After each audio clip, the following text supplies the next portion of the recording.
puisse le remercier. Je tourne vers la cour pour terminer. Je voulais vous dire une chose. Je tiens ma Bible. Je savais qu'aujourd'hui c'était mon jour.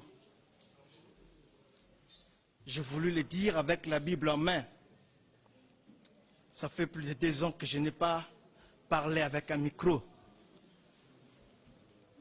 J'ai passé toute ma vie en train de prêcher la Bible avec le micro. Et quand j'ai tenu cette Bible, je parlais de la vérité. Je défendais la vérité. Je condamnais le mensonge. Je veux dire à la cour ceci. Ne croyez pas que c'est par hasard que vous êtes là. Si l'hiérarchie vous a choisi, c'est Dieu qui a permis, à travers l'hiérarchie, pour vous choisir. Votre décision, ça serait resté gravé dans l'histoire de ce pays. Et ce procès, c'est un procès test, un procès symbole de la machine judiciaire de notre pays. Il y a eu un homme au nom de Pilate qui ne connaissait pas Dieu, mais qui il avait comme prévenu un innocent, Jésus. Quand il a regardé que cet homme était innocent, il a dit, je n'ai pas droit d'avoir sur mes mains le sang d'un innocent. Je ne peux pas condamner un innocent. Et il en a acquitté. Je crois ce que vous pourriez faire pour mon cas. Comment? Tout ce qu'on a entendu ici, ce n'était que des faussetés. Je vais prendre un exemple. Mabosso. Mabosso, un dimanche, à 9 h, Mabosso vient à l'église Armée de Victoire où il y a plus de 5000 personnes.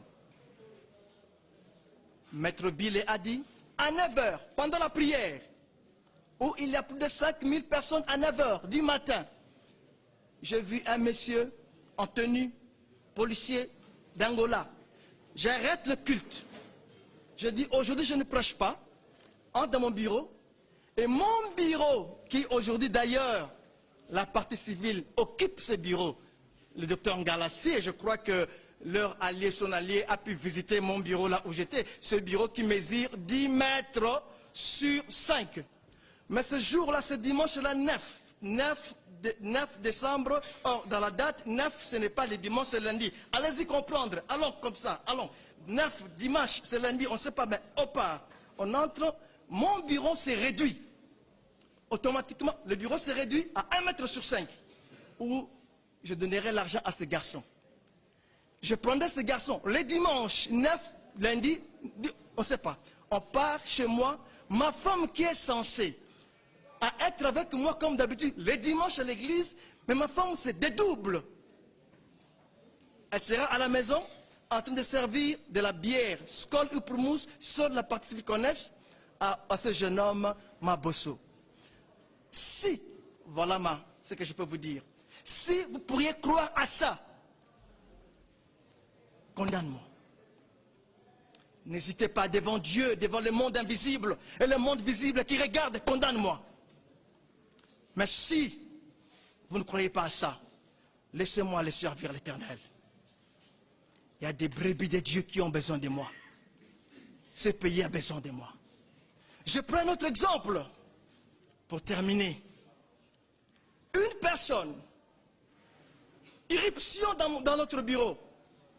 Ils entrent, quelqu'un crie, les armes, on me prend.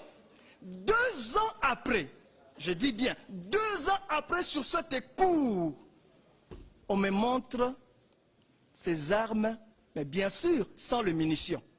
Jusque-là, je n'ai pas vu les munitions. On aurait dit qu'il y a des armes et munitions. Mais je vous dis que je n'ai pas vu les munitions. Mais 2 ans après, parce que quelqu'un a dit qu'on a entendu, et 2 ans après, on dit, voilà les armes, c'est pour vous ces armes. Monsieur le Président, mon colonel, honorable membre de la composition, Si vous croyez à ça, condamne-moi. Mais si vous ne croyez pas, veuillez m'acquitter. Je vais servir mon Dieu. Je suis un lévite. J'ai été appelé à garder les brebis du Seigneur. Voilà ce que j'avais pour terminer. J'aimerais dire ceci. La Bible me dit, quand tout le monde parlera au nom de l'Éternel, non, quand tout le monde invoquera, priera Dieu au nom de leur Dieu, mais vous invoquerez Dieu au nom de l'Éternel des armées. Vous n'êtes pas tout le monde. Tout le monde invoquera le Dieu de mensonge, le Dieu de montage. Mais vous n'êtes pas. Vous invoquez le Dieu de la vérité. Et laisse que la vérité puisse prendre la place au mensonge et laisser libre les hommes de Dieu. Que Dieu vous bénisse et que Dieu bénisse la RDC au nom de Jésus. Amen.